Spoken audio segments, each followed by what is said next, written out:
Good evening. Welcome to to Cryptic Crunch. Wow. Uh, well, looks like I'm going it alone today, so this is going to be an interesting show. Well, let's get it started.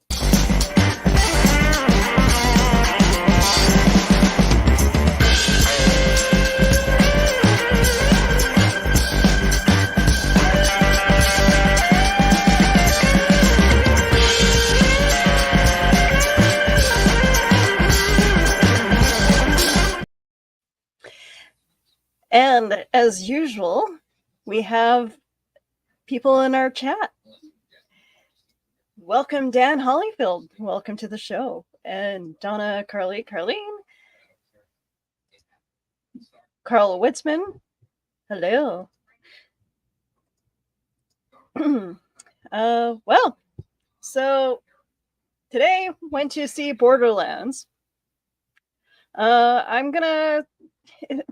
It should have been a way better movie than it was.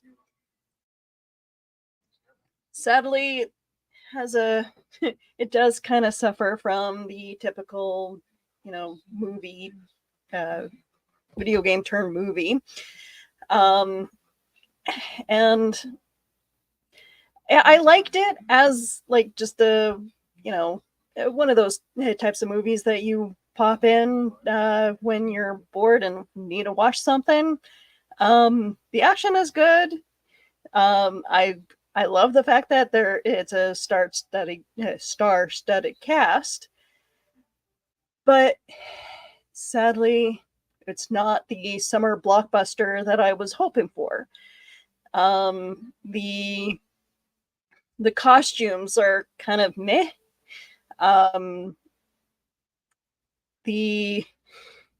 I was actually hoping for more from, Mad Moxie, because in the video game you get this big, huge his song and dance from the character, but there was nothing of that. Gina Gershon did, I guess, the best she could with what was written for her.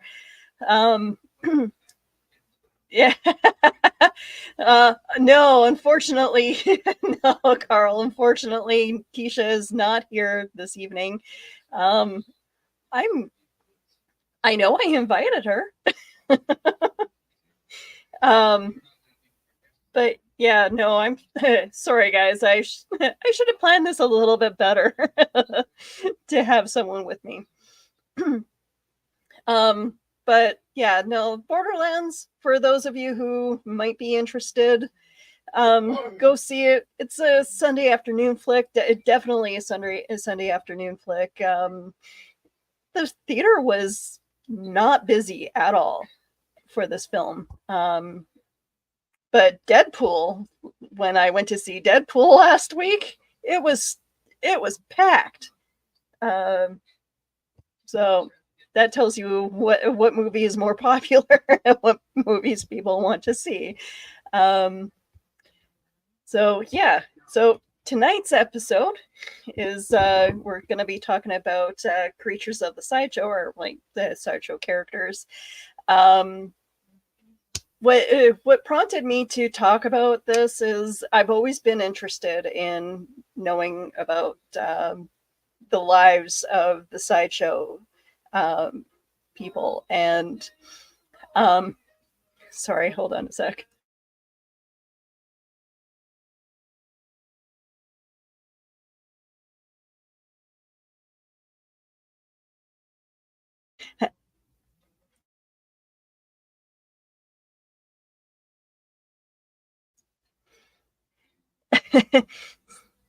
Sorry. If YouTube dings me for copyright, I'm sorry. I kind of share the same space as my husband when he's watching TV. Anyway, so yeah, creatures of the Sideshow.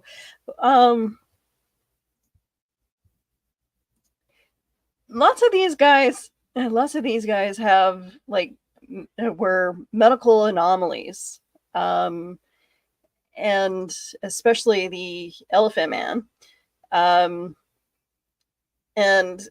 if it weren't for for many of these people, we wouldn't have the knowledge of our medical for our medical system that we have now. So yeah, where do I start? There's so many.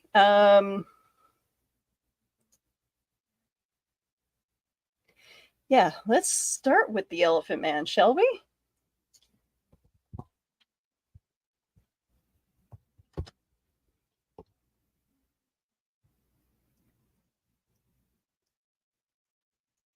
Nope, that's the movie.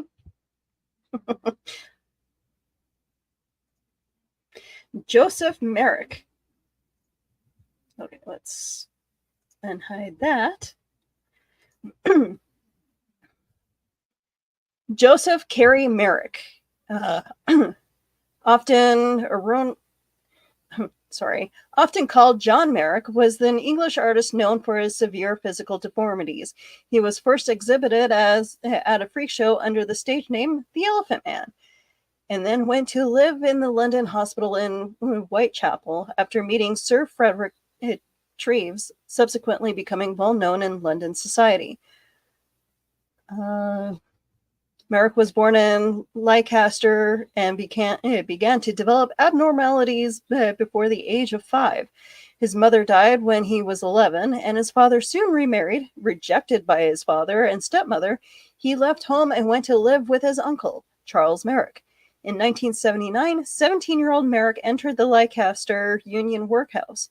In 1884, he contacted a showman named Sam Torr and proposed that he might be exhibited. Torr arranged for a group of men to manage Merrick, who they named the Elephant Man after touring the East Mainlands. Merrick traveled to London to be exhibited in a penny gap shop rented by showman Tom Norman. The shop was visited by Surgeon Frederick Treves, who invited Merrick to be physically examined.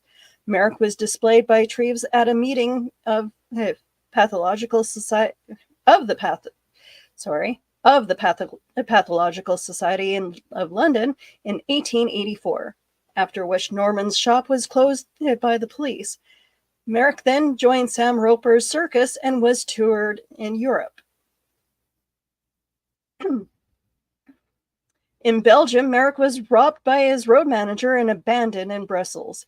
He eventually made his way back to the London hospital, where he was allowed to stay for the rest of his life. Treves visited him daily, and the pair developed a close friendship. Merrick also received visits from some of the wealthy ladies and gentlemen of London society, including Alexandria, Princess of Wales. Although official cause of his death was asphyxia, Treves, who performed the postpartum, concluded that Merrick had died of a dislocated neck. The exact cause of Merrick's deformities is unclear, but in 1986, it was conjectured that he had Proteus syndrome. In a 2003 study, DNA tests on his hair and bones were inconclusive because his skeleton had been bleached numerous times before going on display at the Royal London Hospital.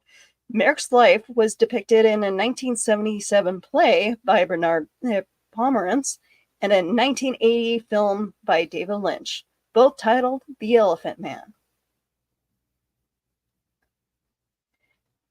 And,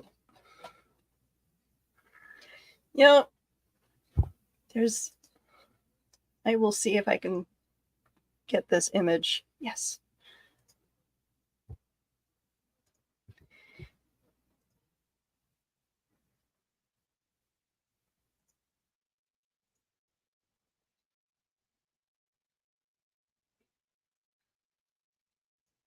So that's what he looked like, somewhat naked. The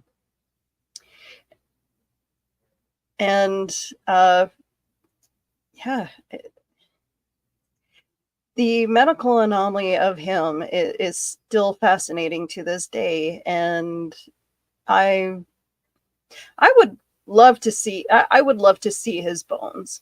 Like that is his story is amazing. Um, yeah. Uh, hello, Thesis. I'm so sorry. Hello, Thesis. Welcome to the show. I am not an animal. Yes, that is a quote from the movie. Um,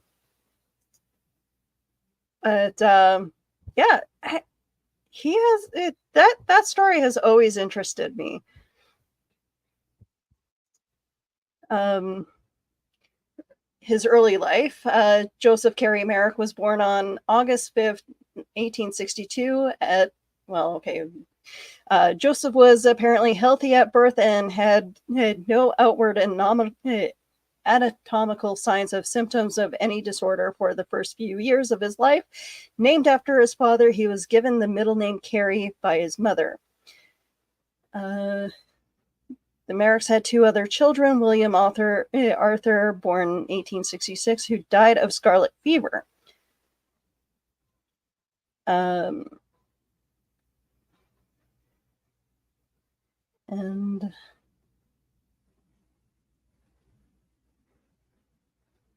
yeah, he died of scarlet fever on the 21st of December, 1870. Age 4 was buried on Christmas Day, 1870.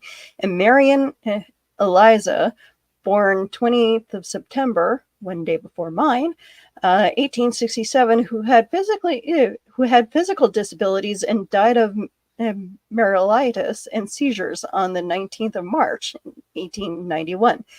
Age 23, William is buried with his mother, aunts, and uncles in Welford Road Cemetery in Leicester. Marion is born with her father in the Belgrave Cemetery in Leicester. A pamphlet titled The Autobiography of Joseph Carey Merrick, produced in 1884 to accompany his exhibition, stated that he began to display anatomical signs of approximately 5 years of age, with thick, lumpy skin, like that of an elephant and almost the same color. According to a 1930s article in the Illustrated Leicester Chronicle, he began to develop swellings on his lips at the age of 21 months, followed by a bony lump on his forehead and a loosening and roughing of the skin. As he grew, a noticeable difference between the size of his left and right arms appeared, and both his feet became significantly enlarged. The Merrick family explained his symptoms as a result of Mary's being knocked over and frightened by a fairground elephant while she was pregnant. That's not how things work. The concept of maternal impression, the emotional experience of pregnant women could have lasted physical effects on their unborn child, was still common in the 19th century Britain. Merrick held his belief about the cause of his disability throughout his life. Well, sorry, that's despite what people may think, that's not how things work. In addition to his deformities, Merrick fell and damaged his left hip and at some point during his childhood. The injury site became infected and left him permanently disabled. Although limited to his physical deformities, Merrick attended school and enjoyed a close relationship with his mother. She was a Sunday school teacher, and his father worked as an engine driver at a cotton factory, as well as running a haberdashery business. Mary Jane Merrick died from bronchopneumonia on the 29th of May in 1873, 2.5 years after the death of her youngest son, William. Joseph Rockley Merrick moved with his two surviving children to live with Miss Emma Wood Antill, a widow with children of her own. They married on the 3rd of December, 1874. Now, I won't go into all the details of his life, but he Where did he become?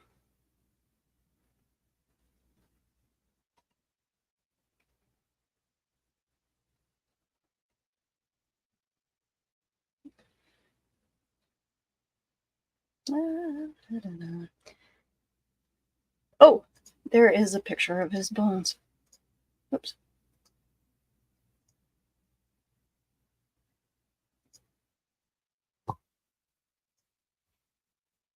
Hi. Hello, I'm glad to be here. Hi, Daniel. Nice to see you.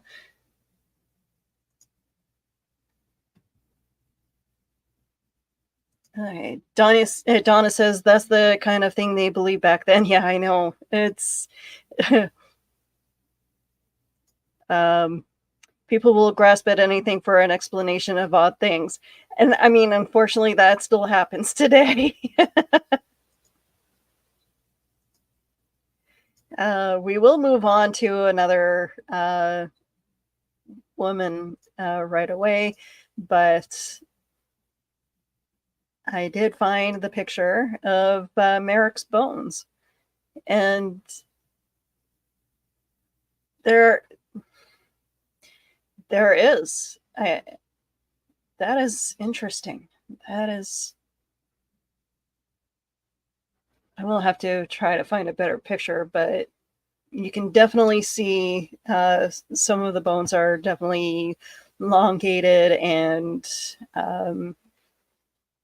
his skull has interesting shape to it. All right. So, what prompted me to talk about the sideshow people is the story of the four-legged woman. The four-legged woman.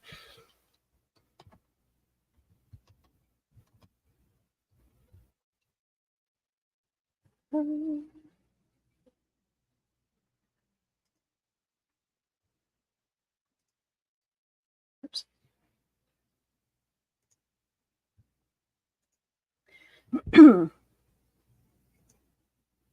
This is an interesting story. I like this. Myrtle Corbin.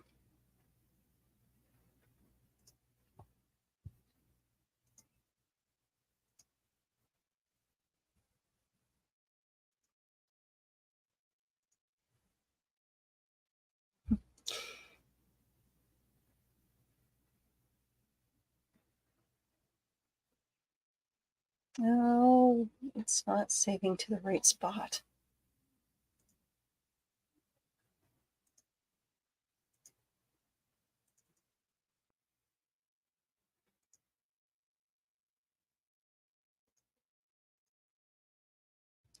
Yeah.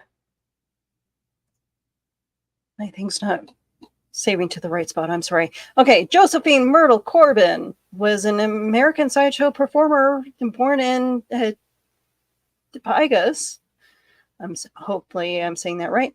This referred to the fact that she had two separate pelvises side by side from the waist down as a result of her body axis splitting as it developed. Each of her smaller inner legs was paired with one of her outer legs. She was said to be able to move her inner legs, but they were too weak for walking.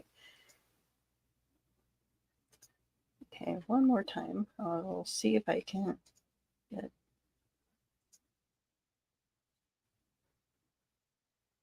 No, okay, you're going to be a jerk. Fine.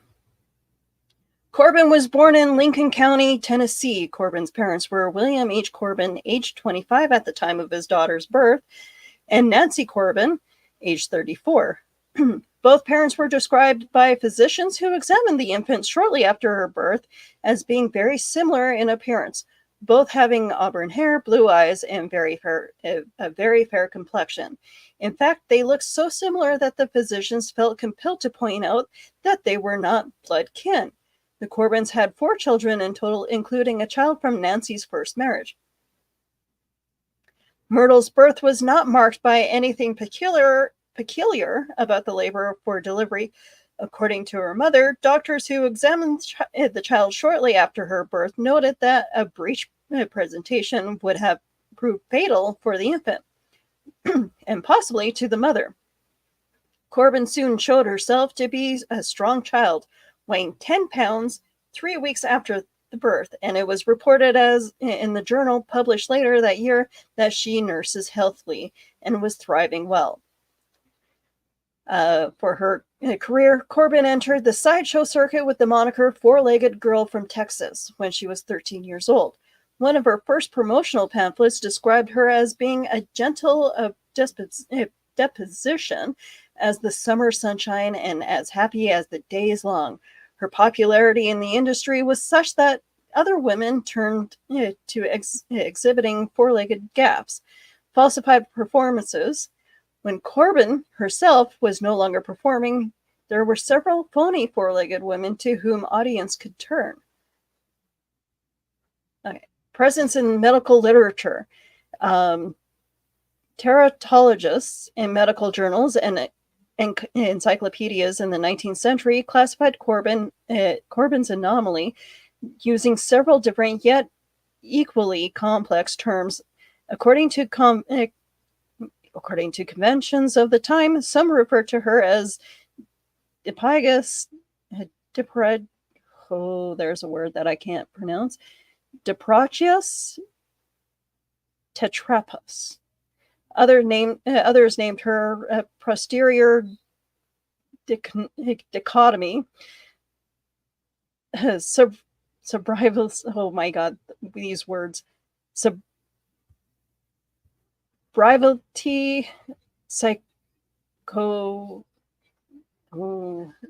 schizo. I'm gonna put that in the chat for you guys because that is definitely a word that I'm gonna have a hard time pronouncing tonight.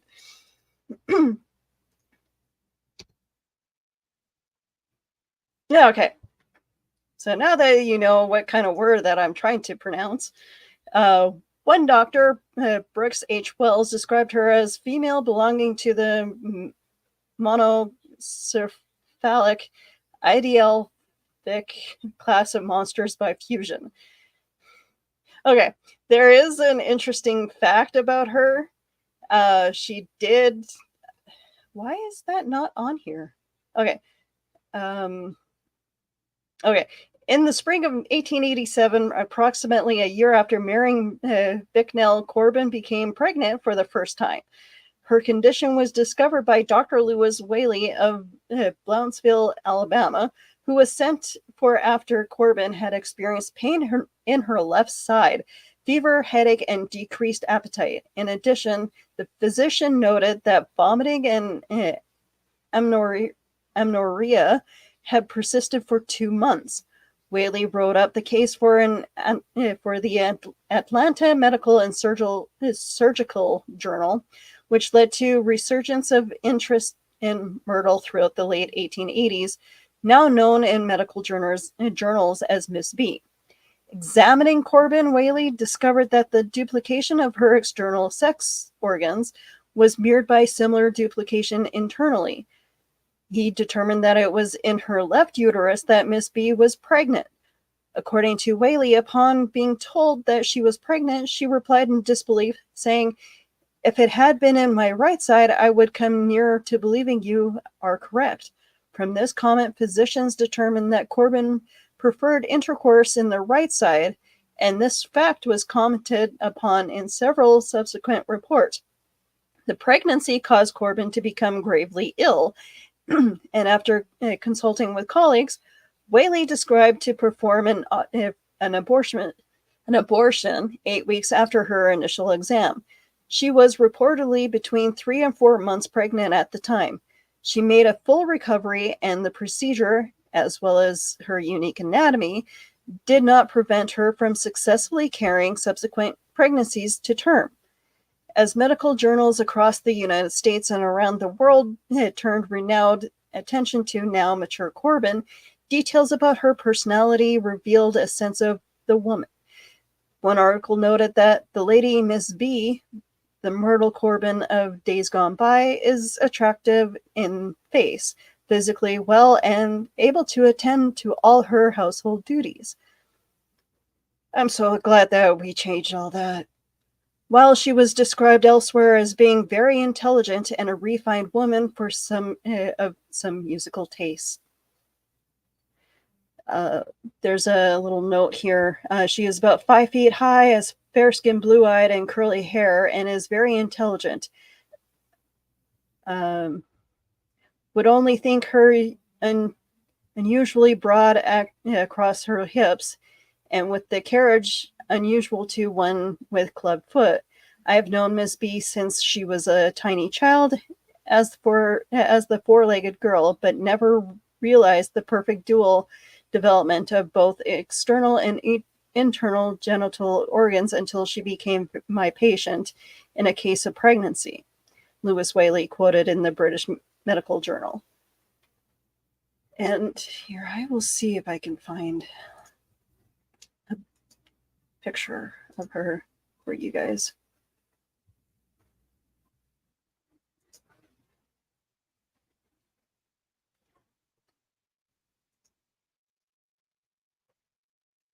Okay.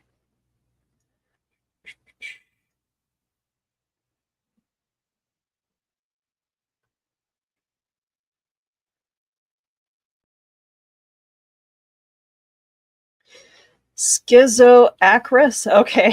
Thank you, Carl. Thank you, Carl, for putting that. And Donna, sub varieties, schizo, yeah, schizoacris. I appreciate you guys putting that. Yeah, and they're talking about, yeah, you got it. Donna says to Carl, yeah, you got it there first. But I typed it all out. I appreciate you guys. This is why I love my chat, because you guys are all full of smart people, and this is why I do the show for you. But yeah, this story has always interested me, and I can't tell. Oh, why aren't you working?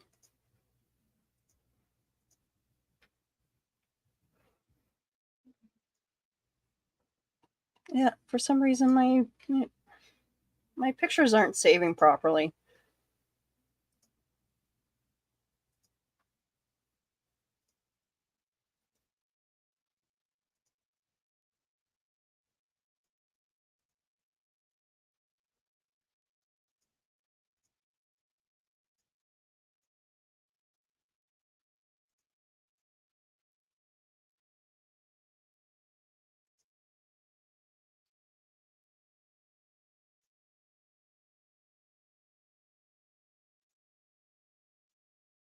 I will see.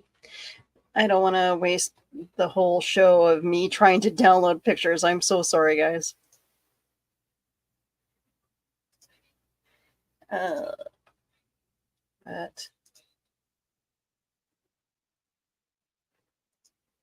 yeah, no, it's not gonna work. All right. So anyway, it's a beautiful woman with Victorian style clothing, and she has four legs. Yeah, the interesting part of all this, and here I'll share the link of her Wikipedia. I love the fact that they find out later that she has double sex organs, despite the fact that it looks like the middle legs would be just like her main vagina. Yes. It's not that I'm not comfortable talking about it. It's just I don't want to get banned for talking about it.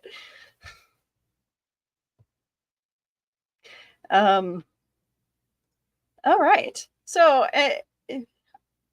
I'm going to take the time to ask you guys, what is your favorite Sideshow person that you've heard about over the years. That one, Myrtle Corbin, is definitely my favorite.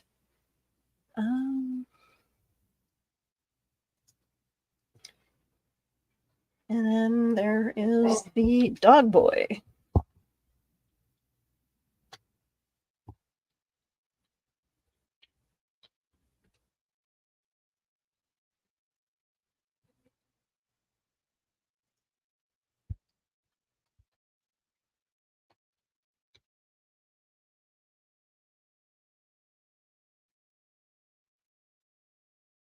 Okay, are you gonna work for me? Yes.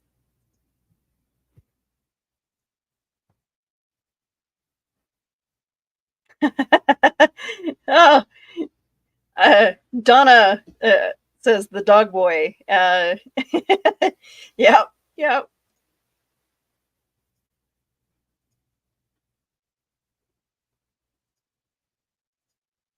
This one is an interesting one too. And you don't hear too much of the of people having this medical anomaly, but I'm sure they are out there. They just don't want to really present themselves to. Our online world is not is still not friendly enough for those of us who are abnormal to the world.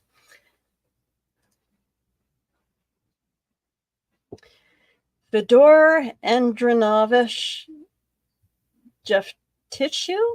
Um, I apologize for butchering that name. He is Russian, better known as Jojo the Dog-Faced Boy. Later, Jojo the Dog-Faced Man was a famous Russian sideshow performer who toured Europe with his father, the wild man from the Kostroma forest, in 1873, and was brought to the United States in 1884 by P.T. Barnum. Born in St. Petersburg, Imperial Russia in 1868, Fedor suffered from the medical condition hypertrichosis. Hypertrichosis. His father, Adrian, also hypertrichotic, hypotrichotic, had performed in France circuses. In 1873, Adrian appeared in European exhibitions in The Wild Man from Kostroma. I apologize. Yes, Kitty, I love you too. As the wild man from Kostroma forest, along with his son.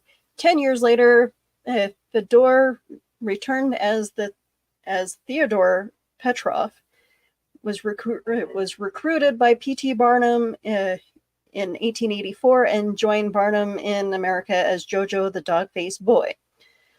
Barnum created a story that involved a hunter in Kostroma who tracked Fedor and his father to their cave and captured them. Barnum described Adrian as a savage who could not be civilized. Barnum made a point of stressing Fedor's resemblance to a dog and explained that when he was upset, he would bark and growl. In the show, Fedor obliged by doing so. Fedor spoke Russian, German, and English and toured Europe and the United States extensively. He died in Saloncia, Greece, when part of the Ottoman Empire from pneumonia on January 31st, 1904. Okay, so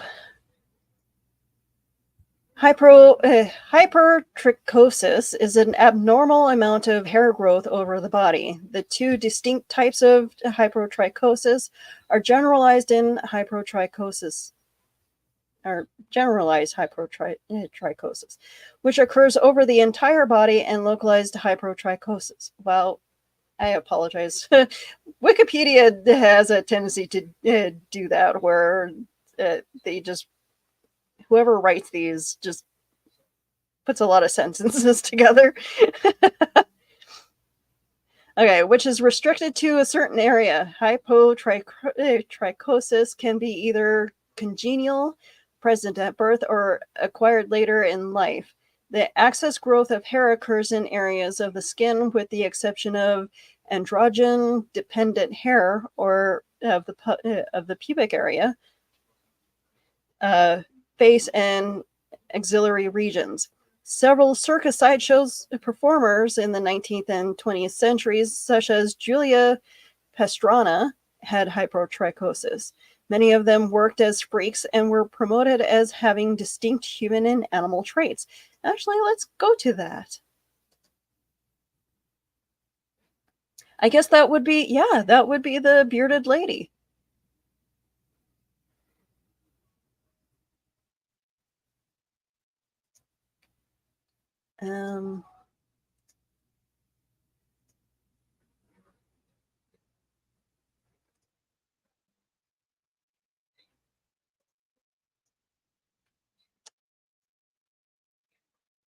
Oh, sure. Now you work. And that is the bearded lady. I love the dress. I'm going to be honest. I love these dresses. So because my computer is weird. Here is the picture of the woman that I should have showed earlier. That is interesting. Like, that has always been interesting. Yeah, she has a club foot, and it does look like she has a little kid coming out of her, but no, that is her legs, all four of her legs.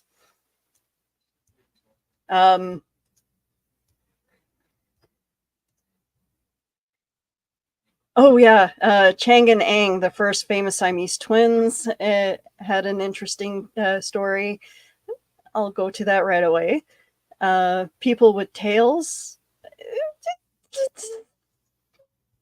Yeah, I'm sure that there was a few of them in the circus. Hyper for a lot, and trichosis for hair. Thank you for clearing that up, Carl. So Julia Pastrana was a performer and a singer during the 19th century who had hypertrichosis. Pastrana, an indigenous woman from Mexico, was born in 1834 somewhere in the state of Sinaloa. Sinaloa. Sorry, I'm going to say Sinaloa.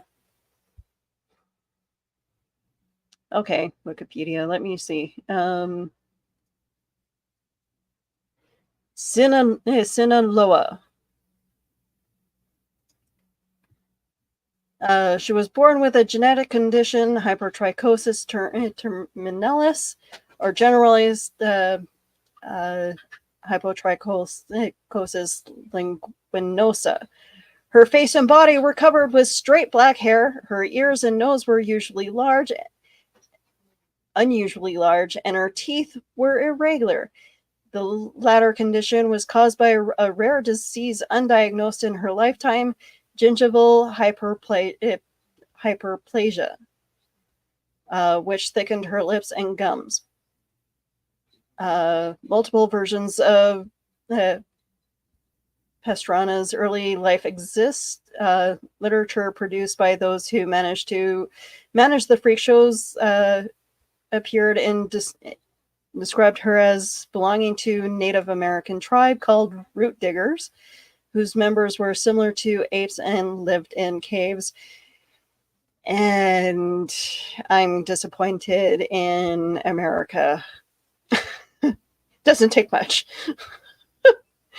In this version, it is said that a woman identified only as Miss Espinoza was kidnapped by the tribe and held in a cave and took Pastrana with her when she was able to escape. In another version, which is based on the words of indigenous villagers in Okroni, Mexico. Pastrana was a local girl whom they referred to as Wolf Woman. In this version, Pastrana lived with her mother until her mother passed away, after which her uncle sold her to the circus. Both accounts claim that at some point she lived in a home of Pedro Sanchez and the governor of Sinaloa, and left the home in 1854. Medical examinations. During her life, Pastrana's management arranged to have her examined by doctors and scientists using their evaluations and advertisements to attract a large audience. When Dr. Alexander B. Mott, MD, certified that she was specifically the result of the mating of human and orangutan. Oh, that deserved more of a head-to-hand slap. Another doctor, as Brainerd of Cleveland, declared that she was of distinct species. Frances Buckland stated that she was only a deformed Mexican Indian woman. And we could have left it at that. Samuel Neeland Jr., a comparative anatomist of the Boston Society of Natural History, declared that she was human and of Indian descent. Charles Darwin discussed her case after her death, describing her as follows: Julia Pastrana, a Spanish dancer, was a remarkably fine woman, but she had a thick masculine beard and a hairy forehead. She was photographed and her stuffed skin was exhibited at a show, but what concerns us is she had in both the upper and lower jaw an irregular double set of teeth. Oh! One row being placed within the other, of which Dr. Purland took a cast. From redundancy of the teeth, her mouth projected and her face had gorilla-like appearance. Oh, that is cool.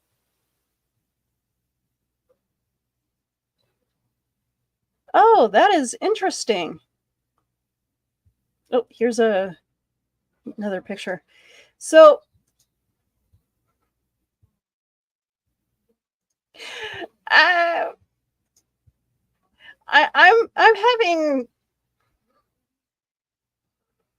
I'm wondering, guys, would it be possible?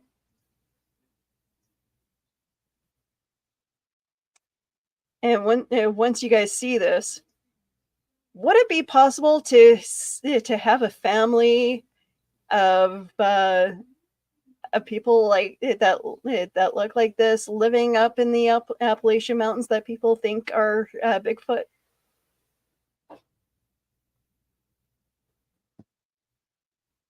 I'm just saying,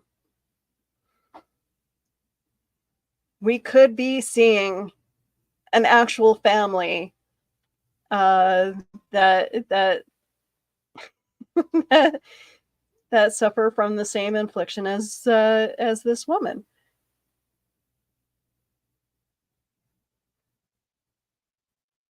Leave them alone. Let's leave Bigfoot alone and his family, and let's let them live.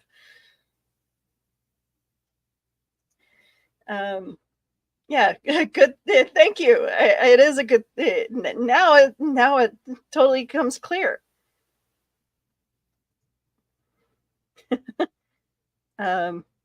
Sometimes I wonder how some people remember to breathe. And sometimes I question how some of us walk upright at all. Thank you, Carl. Thank you, Thesis.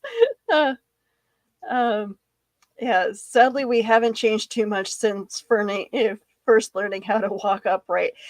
Thank you, Dan. And it's really sad when Charles Darwin has the nicest write-up about this woman, about Pastrana. I need to read some more some of his stuff. Maybe that's a deep dive for another show to talk about Charles Darwin's uh, stuff.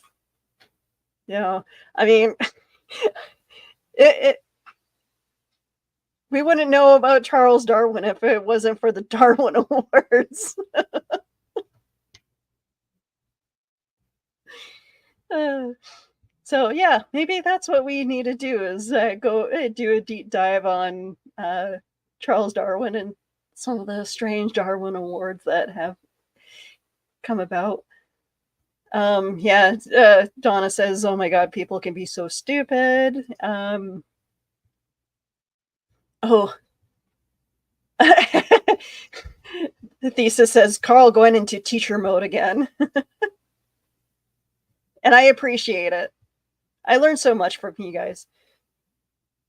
Carl says, "Oh, you should see some of the words that I had to learn for psychology and rehabilitation." I see. This is the reason why I could never go to proper college. This is why I went to broadcasting school, so that anytime that I had to pronounce big words, I'd have like Wikipedia to help me sound stuff out. If you do a show on Darwin, I'd be happy to help. Thank you. Um, I um, I appreciate you guys offering to help.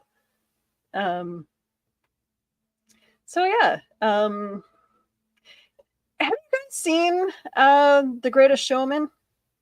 That is such a great movie. And no, I will not be able to ever sing like any of those actors. But that is a great movie. I would actually love to see the play. So yeah, a musical Pastrana by Australian writers Ellen McFadden and Peter Northwood was performed by Melbourne's Church Theatre in 1989. The production was nominated for 5 Melbourne Green Room Awards. A play based on Pastrana's life, the true history of the tragic life and triumphant death of Julie Pastrana, the ugliest woman in the world. Oh, that's really sad. 1998 was written by Shauna Pendergast. In 2003, Texas production of the play by Kathleen Anderson Klebro, sister of Laura Anderson Barbada, led the campaign by Anderson Barbada to to feature Pastrana's remains from Norway to Mexico. Interesting. In film, Marco Ferreri's The Ape Woman, 1964, is based on Pastrana's life story. On the 14th of October 2013, the in development movie Velvet was announced, based on the life of and experience of Julia Pastrana, and from the original screenplay by Kelso Garcia and Francisco Payo Gonzalez. Velvet is directed by Kelso and Garcia and is an international production with the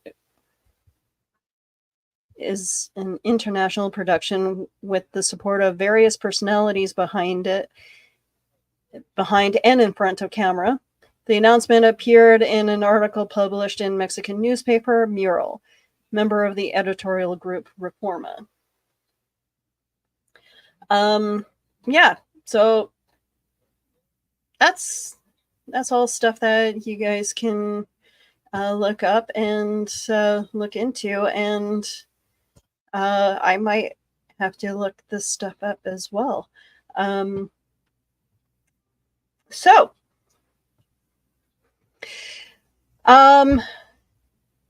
You guys are amazing, and thank you very much for joining me here tonight. And because you guys are my loyal fans,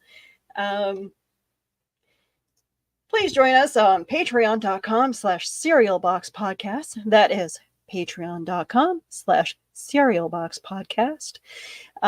If you guys like to do more shows, if you would love to do any shows with me as a host, or if you guys have ideas for topics,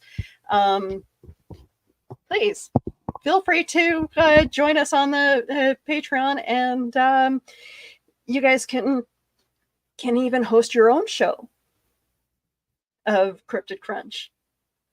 But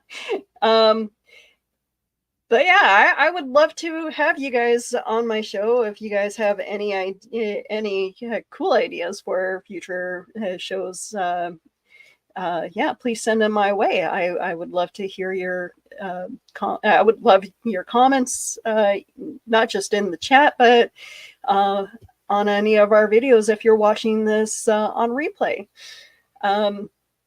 So again, thank you very much for joining us on Cryptid Crunch tonight. I apologize Keisha couldn't be here to join us and add her banter. Rasputin. There is a dance. There is a dance that that we do at KeyCon for which is our sci-fi convention here in Winnipeg, which, by the way, I am the the con chair for next year's Maylong Weekend Fiesta. So if you guys happen to be in the Winnipeg area come our Maylong Weekend, you guys are welcome to join us at KeyCon, which is our sci-fi convention, and learn the dance to the Rasputin song. Yeah. So yeah, again, thank you for joining us tonight, and hope I'll think of something fun for our next show. And by the way, I apologize for everything being all kind of screwy this month, but me and the Ice Cream Queens came up with a plan that they had the first of the month so that they can be at a convention. I really hope that you guys are following the Ice Cream Queens because they are fantastic. I love them. I'm a huge fan of them. So hopefully they're having fun at their convention, and sorry that things kind of got a little screwy, but you know what? Things will go back to more normal next Sunday. Next Sunday will be another episode of Cryptid Crunch.